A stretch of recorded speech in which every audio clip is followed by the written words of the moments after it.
कि महाभारत की सबसे ताकतवर महिला द्रौपदी ने अपनी कहानी को कैसे देखा होगा। आज हम बात करने वाले हैं एक ऐसी किताब की जो पूरे महाभारत को एक नए नजरिए से दिखाती है, महिला के नजरिए से।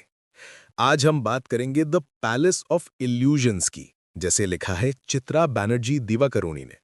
यह किताब महाभारत की कहानी को द्रौपदी की नजर से बताती है, एक ऐसी महिला जिसने इतिहास की दिशा बदल दी।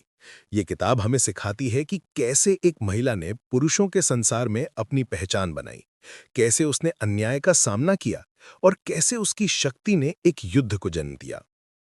अध्याय 1, अग्नि से जन्मी कन्या। कहानी शुरू होती है राजा द्रुपद की यज्ञ से। 30 दिनों तक पूजा करने के बाद अग्नि से निकला एक बालक ध्री, जो अपने पिता का बदला लेने के लिए पैदा हुआ था।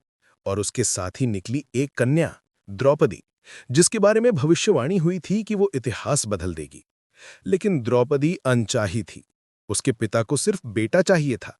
वो काली थी, इतनी काली कि लोग उसे नीली कहते थे।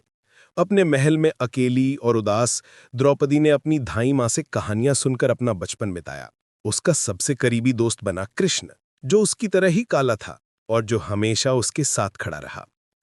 अध्याय 2, स्वयंवर और 5 पतियों की शादी। जब द्रौपदी बड़ी हुई तो राजा द्रुपद ने एक भव्य स्वयंवर आयोजित किया। एक कठिन धनुर्विद्या प्रतियोगिता थी। जो जीतेगा वही द्रौपदी से शादी करेगा। पहले कर्ण आया, जो सबसे महान धनुर्धर था, लेकिन द्रौपदी ने उसे अपमानित किया, उसकी जाति के बारे में पूछकर। उसके दिल में कर्ण के लिए प्यार था, लेकिन समाज और कृष्ण की सलाह ने उसे रोक दिया। फिर अर्जुन ने प्रतियोगिता जीती और द्रौपदी को घर ले गया।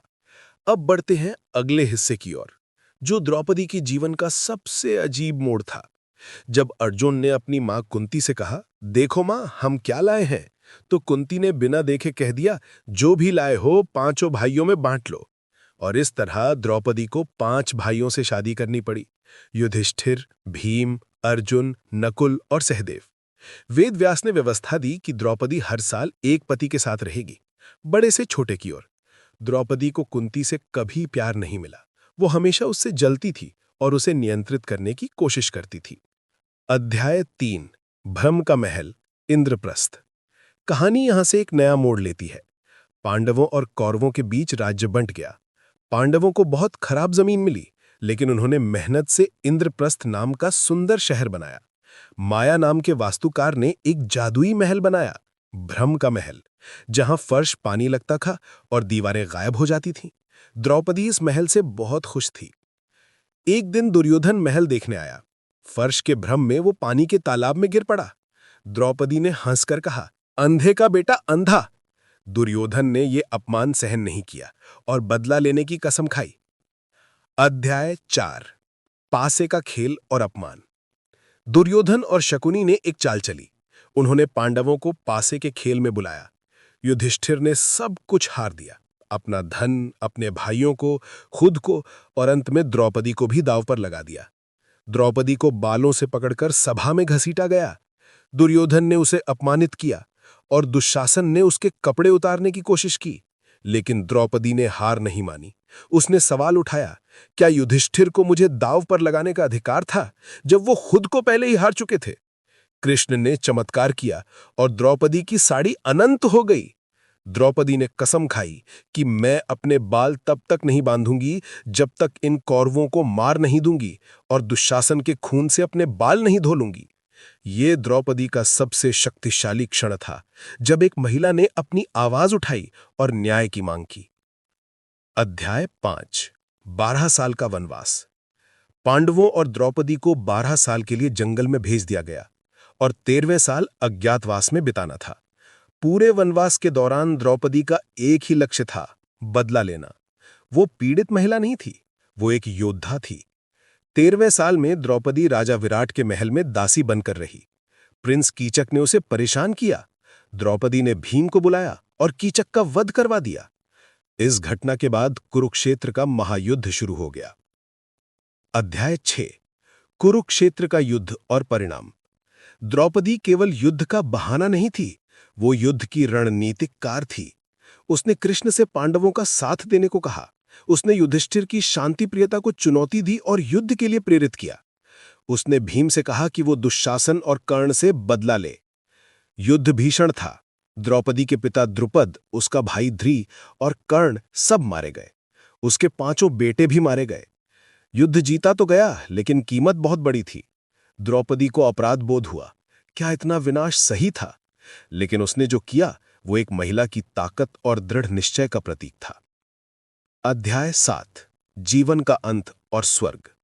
युद्ध के बाद द्रौपदी और पांडवों ने हस्तिनापुर पर 36 साल तक राज किया। जब कृष्ण की मृत्यु की खबर आई तो युधिष्ठिर ने फैसला किया कि अब उनका भी समय आ गया है। पांडव और द्रौपदी हिमालय की ओर चल पड़े, स्वर्ग की यात्रा पर। यात्रा में द्रौपदी सबसे पहले गिरी।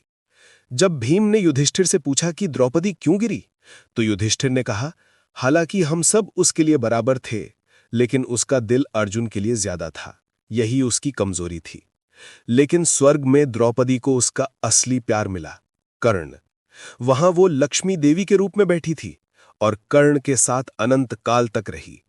अब वो स्वतंत्र थी, न समाज के नियम, न कोई रोक टोक। ये द्रौपदी की कहानी का सबसे सुंदर अंत था। की टेकअवेज। 1. अपनी आवाज उठाओ। द्रौपदी ने कभी चुप नहीं रहा। जब सभा में सभी चुप थे, तब उसने सवाल उठाया, क्या मुझे दांव पर लगाना सही था? यह हमें सिखाता है कि अन्याय के सामने चुप नहीं रहना चाहिए। 2. महिलाओं की शक्ति। इस किताब में द्रौपदी केवल 5 पुरुषों की पत्नी नहीं है। वो एक रणनीतिकार, एक योद्धा और एक शक्तिशाली महिला है। वो राजनीति समझती थी और युद्ध के फैसलों में भाग लेती थी। 3. भ्रम और सच्चाई। भ्रम का महल सिखाता है कि जो दिखता है वो हमेशा सच नहीं होता। शक्ति, धन और महिमा सब अस्थायी है। असली ताकत चरित्र और सच्चाई में है। 4. प्यार और नियति। द्रौपदी का दिल कर्ण के लिए धड़कता था, लेकिन समाज ने उन्हें अलग कर दिया। यह सिखाता है कि कभी-कभी प्यार और नियति एक साथ नहीं चलते, लेकिन प्यार कभी मरता नहीं। 5. बदले की कीमत। द्रौपदी ने अपना बदला लिया, लेकिन उसने अपने सभी प्रियजनों को खो दिया।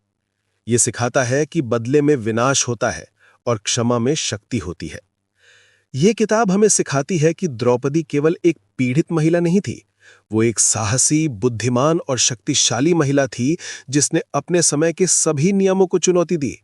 उसकी कहानी हर उस व्यक्ति के लिए प्रेरणा है जो अन्याय के खिलाफ खड़ा होना चाहता है। अगर आपको ये ऑडियो बुक सारांश पसंद आया हो तो इसे लाइक करें, शेयर करें और हमारे चैनल बुक इनसाइड 360 को सब्सक्राइब करना ना भूलें। नीचे कमेंट में बताएं कि अगली किताब कौन सी सुनना चाहेंगे।